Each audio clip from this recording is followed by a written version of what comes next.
तर ही मशीन आणली एरोड्यात जय जवाहरनगरमधनं लोखंडे मावशींच्या घरून. कोण कुणाचं असतो, माझ्या त्यासाठी तर रक्ताच्या नात्यापेक्षा मानलेली नाते श्रेष्ठ झालेले आहेत. तर त्यांनी ही मशीन घेतली घरात त्यांच्या आणि तिथं ओपनिंग करून तिथंच म्हणजे सही वगैरे दिली. बॉक्समध्ये पॅक करून आणायची होती, पण काय करता गाडीत बसत नव्हते आणि टेम्पोवाले पैसे जास्त म्हणत होते. मग आमच्या भैयाच्याच गाडीत घेऊन आलो आणि मग आणल्यानंतर कुठलीही वस्तू आणली घरची लक्ष्मीच झाली ती. थोडक्यात लक्ष्मीच आली माझ्या घरी म्हणून तिची पूजा वगैरे करून घेतले, वळून घेतलं छान असं. आणि लेकीला म्हणलं बाई व्हिडिओ काढ, कारण ही लक्ष्मी खूप असं वेगळं स्वप्न घेऊन आलेली आहे. ह्या लक्ष्मीपासून ही लक्ष्मी म्हणजे एक वेगळीच आहे. काय सांगावं तुम्हाला, याच्याबद्दल आनंद एवढा होत आहे, मनी ध्यानी नसलेली ही गोष्ट आहे. आणि माझ्या घरात ही पहिल्यांदा आली त्यामुळं अजून थोडं वेगळं वाटत होतं. मग काय, बॉस कंपनीची ही मशीन आहे. तर तुम्ही बघू शकता सगळं याचे बॉक्स वगैरे सगळं काढलेलं आहे. आणि आता तुम्हाला सगळी मशीनची दाखवते कशी आहे काय आहे ते. तर प्लंबरवाला बोलवला आधी. प्लंबरवाल्याने नळ फिटिंग केला, मग तो नळ फिटिंग करणार होता, मग तो पाईप लावणार होता आणि मशीनची सेटिंग करणारा तो वेगळाच येणार होता. ही बघू शकताय 7 किलोची ही मशीन आहे. ही मशीन ओपन केली की इथं आपण जे इथं छोटंसं ट्रे दाखवते तुम्हाला, ह्या छोट्याशा ट्रेमध्ये आपण इथं पावडर टाकू शकतो. म्हणजेच व्हील पावडर काय असेल ते तुमचं सर्फ त्याच्यामध्ये टाकू शकतो.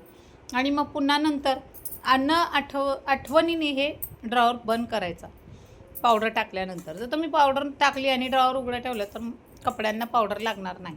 मग हे बंद करायचं. हे असं भाऊकीला माहिती दाखवत होते, कारण माझ्या सासरच्या लोकांमध्ये पहिल्यांदाच मी मशीन घेतली होती. ही इच्छा माझी पूर्ण झालेली आहे. आणि माहेरमध्ये माझ्या भावाकडं आहे, पण त्याचं कसं ॲटोमॅटिक सिस्टीमची नाही आहे, पण त्याची पण मशीन खूप आधी भेटलेली आहे. म्हणजे त्याला ती छान मशीन भेटलेली आहे, त्याच्याकडे होती ती, पण तो वापरत नाही. त्याच्याकडे बघितलं की असं वाटायचं आपल्या पण घरी मशीन असावी. खरं मला वाटायचं दाजी तुझ्या घरी बघितलं की, पण कळत नव्हतं मशीन काय उपयोगाची आहे, म्हणजे त्याची व्हॅल्यू कळत नव्हती.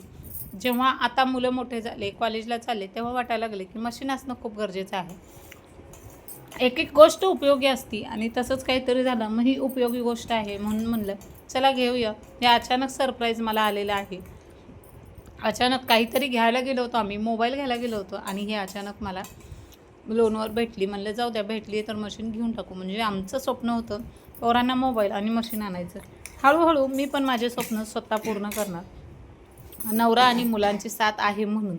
तर हेच आपली साथ, म्हणजे ह्या चौघांची ह्या तिघांची साथ असेल तर मी पुढं कुठलंही जग जिंकू शकते. आता हळूहळू आपले स्वप्नात सगळे स्वप्न पूर्ण करायचे. गेलेले दागिनेसुद्धा हळूहळू करायचं सुरुवात चालू आहे. कष्टानेच करणार मी पण. मला कुणी तर उत्तर दिलं की लोक कष्टाने करतात, मी बी कष्टानेच करणार. मी कोणाचं लोबाडून करणार नाही. आणि मी कुणाचे पैसे घेतले हे पण बोल आलं तर हो, तुम्ही तर खोट्या सह्या करून पैसे घेतले होते बापाच्या, डुप्लिकेट सह्या करून. आता हे बोलायची वेळ नाही आहे, पण ही माझी छान वस्तू आली म्हणून एक उदाहरण दिलं मी तुम्हाला. तर चला भेटू पुढच्या व्हिडिओमध्ये. खूप काही निघतो काढल्यानंतर, म्हणून तर मी म्हणते की खडतड आयुष्य भाग 1, 1, 2 असं टाकावं. मी आयुष्य कशी जगली आहे, लाईफ कशी जगली आहे आणि काय जगण्यातून कुठंपर्यंत कशी पोचले आणि कुणी कितपत मला किंमत दिली, कुणी कितपत मला वापर करून घेतला माझा, हे सगळं टाकावं. तर भेटू पुढच्या व्हिडिओमध्ये.